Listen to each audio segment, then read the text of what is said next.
Hello everyone, dear students, respected parents. Welcome you all to Bio Elite. I am your biology educator Dr. Joydev De.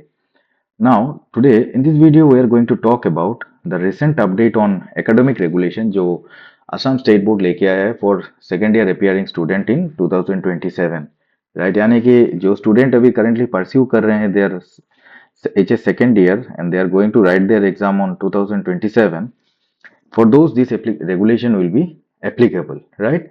तो ये regulation publish होने के बाद से the lots of questions and queries are there among the students.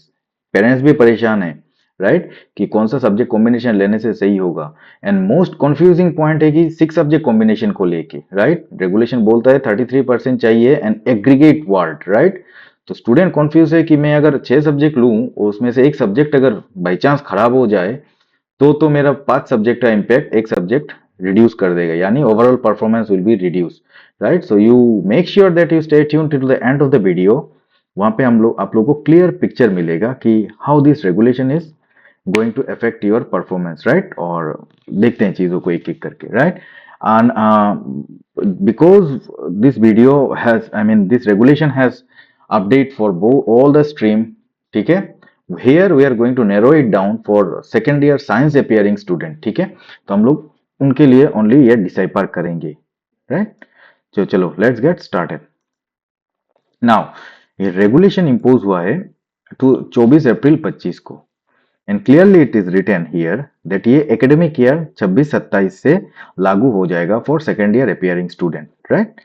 Okay, now बात करें अगर subject combination का, तो here in the page number 8 you will get, right, the subject scheme or the study scheme कैसे रहेगा।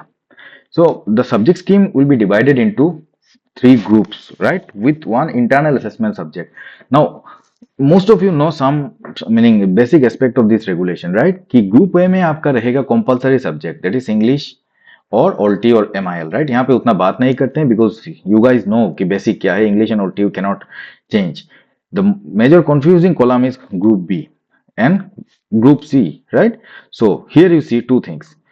Group B में you can take 4 elective, right? And also group B में you can take 3 elective. यानी कि science के subject में से आप 4 सब्जेक्ट ले सकते हो ग्रुप बी में एंड उसमें another option is taking 3 subject. तो here if you take 4 subject, total you are going to have 6 subject, English and MIL or T if you consider. And in this scheme or in this meaning strategy can say कि आप अगर 3 subject लेते हो इस तरह से आपका हो जाएगा 5 सब्जेक्ट।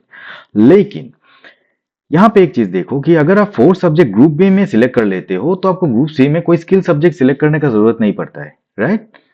एंड ग्रुप बी में अगर आप 3 एकेडमिक सब्जेक्ट लेते हो then you are bound to take 1 subject in group C from skill, right. तो मुद्दा बात ये हुआ कि ग्रुप ए में इंग्लिश एंड ऑल्टी कंपलसरी सब्जेक्ट है और MIL। ग्रुप बी में आपके पास ऑप्शन है आप 4 सब्जेक्ट ले लो ग्रुप बी से, देन आपको कोई सब्जेक्ट नहीं लेना पड़ेगा ग्रुप सी में, या ग्रुप बी में आप 3 एकेडमिक सब्जेक्ट लो और स्किल सब्जेक्ट ग्रुप सी में तब एक लेना पड़ेगा। either of these two condition whatever you want to follow, आपको general studies as a mandatory subject for internal assessment होगा जिसका ये पढ़ना पड़ेगा, राइट। तो ये तो हो गया स्कीम के बारे में, scheme and grouping of the subject, ठीक है। नीचे यहाँ पे एक बहुत इंपॉर्टेंट बात लिखा हुआ है कि अगर कोई एक स्टूडेंट ग्रुप बी में physics chemistry and biology, right, any one not all 3, ये 3 में से एनी वन, यहां पे भी मेंशन है एनी वन, ये 3 में से लेता है तभी उसको साइंस का स्टूडेंट कंसीडर किया जाएगा, या ये बोला जाएगा कि उस इंस्टीट्यूट में साइंस पढ़ाया जाता है। Hopefully I am clear. You have to take any one from physics और केमिस्ट्री और biology in your group B to be called as science student, ठीक है। अभी देखते हैं मेरे पास कॉम्बिनेशन है क्या क्या। If we talk about combination, then in group B, these are all subjects which are provided, right? So यहाँ पे आप you can take physics, chemistry, biology, computer science, physics, chemistry, biology, mathematics, or physics, chemistry, biology, and any one of these, right? Meaning any one of these subject, any 4 of these subject you can select, and according to the first scheme, if you select 4 subject from this group, this box you can say, group B का इस जितने भी subject provided है यहां से अगर 4 subject आप ले लेते हो तो ग्रुप सी में आपको कोई सब्जेक्ट लेने का जरूरत नहीं है। लेकिन यहां से अगर आप 3 सब्जेक्ट चूज करते हो, सपोज आपका फिजिक्स केमिस्ट्री एंड बायोलॉजी है एंड आप सोच रहे हो कि बायोलॉजी ड्रॉप करके कंप्यूटर साइंस ले लेते हैं, ठीक है, आपके पास मैथ्स भी नहीं है तो बायोलॉजी ड्रॉप करके कंप्यूटर ले लेते हैं, देन इन ग्रुप सी में से आपको एक सब्जेक्ट तो लेना पड़ेगा। लेकिन यहां पे आप कंप्यूटर एंड आईटी टुगेदर नहीं चला सकते एक साथ। यानी if we summarise the point, if you have 3 subjects in group B and out of the 3 subject if computer is one, then from group C you cannot choose IT. तो मुद्दा बात कि आईटी रिलेटेड एक ही subject या information technology related एक ही subject आप ले सकते हो। ग्रुप बी में कंप्यूटर लिया तो ग्रुप सी में आईटी नहीं चलेगा, राइट? एंड ग्रुप सी में आईटी लिया तो ग्रुप बी का 3 सब्जेक्ट में सीएस नहीं चलेगा। ये बात को ध्यान रखना आप, ठीक है। अभी बढ़ते हैं मार्किंग असेसमेंट पे, यानी how the marking system will be. ये बहुत ही इंपॉर्टेंट बात है क्योंकि ये स्टूडेंट को कंफ्यूज करके रखा हुआ है। यहाँ पे देखो कि लिखा है कि स्टूडेंट को 6 सब्जेक्ट में अपियर होना पड़ेगा। यानी if you go again back to the subject table, आपका इंग्लिश एनओएलटी तो कंपलसरी सब्जेक्ट है ही है। यहां से आप 3 लोगे एंड यहां से 1 तो हो गया 4 प्लस दिस 2 6। आपके पास ऑप्शन नहीं है, you have to go with the 6 subject. पहले जैसे था कि 5 सब्जेक्ट लेके पढ़ाई कर सकते हैं, 4 सब्जेक्ट का कॉम्बिने एक ऑप्शन था, अभी यहाँ पे ऑप्शन नहीं है, right? So you have to take, या here you have to take any one from English NOLT, meaning English NOLT is compulsory. Group B में से आप 3 लो या 4 लो, राइट? तो ग्रुप सी में से 1, तो आइदर वे बोथ कैलकुलेशन से आपके पास 6 सब्जेक्ट निकल के आएंगे। ये जो 6 सब्जेक्ट आपका हुआ तो ये 6 के 6 सब्जेक्ट में you have to appear and the result will be declared pass only if a student will secure 33% in aggregate। आपको याद रखना है कि 6 सब्जेक्ट का एग्रीगेट में 33% आपको मिलना चाहिए। यहां पे और एक क्लॉज है या कंफ्यूजिंग भी है बोल सकते हो, in spite of the fact that even he और she fails in one subject. यानी कि कोई अगर 33% एग्रीगेट में आ रहा है, राइट, मीनिंग 600 का 33% वो अब 5 सब्जेक्ट से ही खींच रहा है लेकिन एक सब्जेक्ट में फेल हो गया, still the student will be consider as pass student, not fail, provided आप एक सब्जेक्ट में जो फेल करोगे इट कैनॉट बी इंग्लिश और योर एमआईएल, राइट? सो फिर से एक बार इसको समराइज करता हूं, यू विल हैव, मीनिंग 2 तरीके से आपके पास 6 सब्जेक्ट होगा, 6 सब्जेक्ट में से आपको 6 के 6 अपीयर करना पड़ेगा and you will be consider pass if you secure 33% in aggregate and aggregate will be counted on upon 600, right? तो 600 का 33% आप 5 सब्जेक्ट से उठा लेते हो तो एक सब्जेक्ट में फेल भी करोगे तो नहीं चलेगा, मतलब कोई प्रॉब्लम नहीं होगा। लेकिन failing subject it should not be English और एमआईएल। ओके, होपफुली क्लियर हो गया। अभी there are lot of students जो हु डोंट, ये नहीं है कि हम पास करेंगे कि क्या है, they are worried about their overall percentage. तो ओवरऑल परसेंटेज का अगर बात करें तो यहां पे है देखो कि as a candidate you have to write 6 subject, right? Decision to determine the best 5 may be taken by admitting institute। यानी 6 सब्जेक्ट आप अपीयर भी करोगे, वहां से सपोज 5 सब्जेक्ट में आपको 90 90 90 मिल गया आउट ऑफ 100 एंड एक सब्जेक्ट में मिल गया 50 जो कि आप उतना फोकस नहीं करते हो, 50 मिला आउट ऑफ 100, तो आपका ओवरऑल परसेंट जो है वो एडमिट करने वाला इंस्टीट्यूशन, मतलब आप जहां पे आगे का पढ़ाई करोगे, they will determine the best 5। तो अकॉर्डिंगली जो टॉप 90 वाला होगा 5 out of 6, they will automatically consider that, right?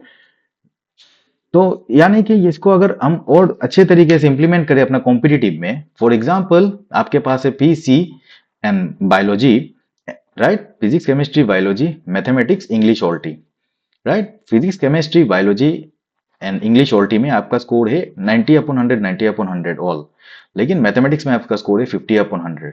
अभी फॉर एग्जांपल नीट लिखना है तो नीट वाले क्या करेंगे, दे नीड 50% इन पीसीबी, तो आपका पीसीबी में 50% है, दैट दे विल कंसीडर। आपका जो ओवरऑल रिजल्ट है ये डायरेक्ट परसेंटेज में पब्लिश नहीं होगा इन योर बोर्ड मार्कशीट। यहाँ पे देखो लिखा गया है कि it is inform that ASEB does not calculate declare inform percentage of mark. यानी कि आपके मार्कशीट का स्टेटमेंट में सीधा कॉलम रहेगा सब्जेक्ट का, मार्क्स का and lastly along with the mark grade का परसेंट रहेगा। ये यहाँ पे मेंशन नहीं है कि what will be the criteria for providing the grade, but या general meaning A+, a something like this, या आउटस्टैंडिंग के लिए O, इस तरह का ग्रेड रहेगा, राइट?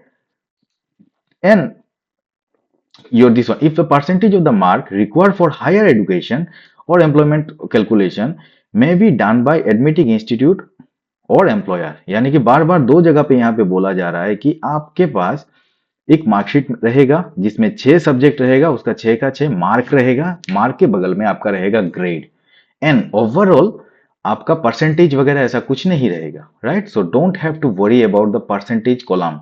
जो 6 सब्जेक्ट कंफ्यूजन है, आपको कंफ्यूज नहीं रहना है, राइट। जो आपके पास इंग्लिश और छोड़ के जो 3 कॉम्बिनेशन मेजर है उसी पे फोकस करो। जो रहेगा सब्जेक्ट उसमें अगर खराब भी हो जाए that also not going to affect either way, क्योंकि मार्कशीट तो परसेंटेज देने वाला नहीं है, राइट।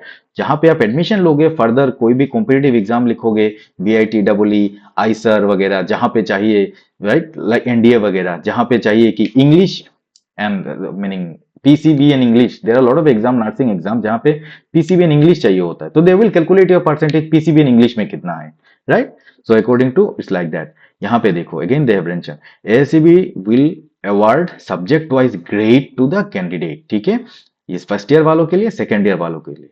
तो this is the total finding, ये जो मेजर है आपके लिए फ्रॉम दिस नोटिफिकेशन, ठीक है। Apart from this there are lot of things in this notification which you may go through, कि कितने टाइम एग्जाम होगा, what will be the new subjects which they have introduced, but these are the 3 points on which you have to pay focus before you take any decision regarding subject change and all, right।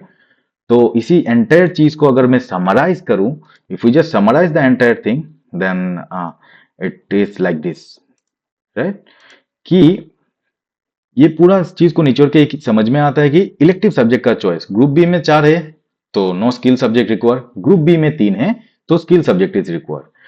IT and meaning इसको CS को आप एक साथ नहीं ले सकते, group B में CS लिया, ग्रुप सी में आईटी नहीं चलेगा, राइट। सो टेक रेस्ट्रिक्शन का एक आ जाता है।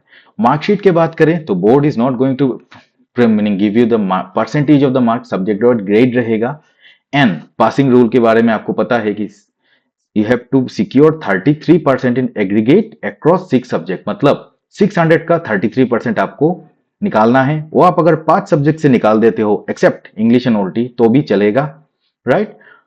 And marks will be calculated best 5 by admitting institute. Admitting institute को अगर जो 5 सब्जेक्ट है उसमें जितना परसेंट है वो चाहिए होगा। कहीं पे एडमिशन लेने के लिए 75% चाहिए, आपका बेस्ट 5 में 75 है, एक में 40 भी है तो भी you will be consider 75%।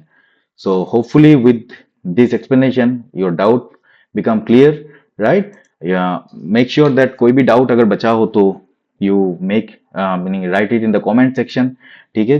Channel नया है तो इसको सब्सक्राइब कर देना। इसी तरह से मतलब सब्जेक्ट का एक्सप्लेनेशन के साथ साथ एकेडमिक जो भी अपडेट आएगा आई विल बी डिसाइफरिंग और decoding that update for you, ताकि आपको डाउट ना रहे, ठीक है। चलो मिलते हैं नेक्स्ट वीडियो में।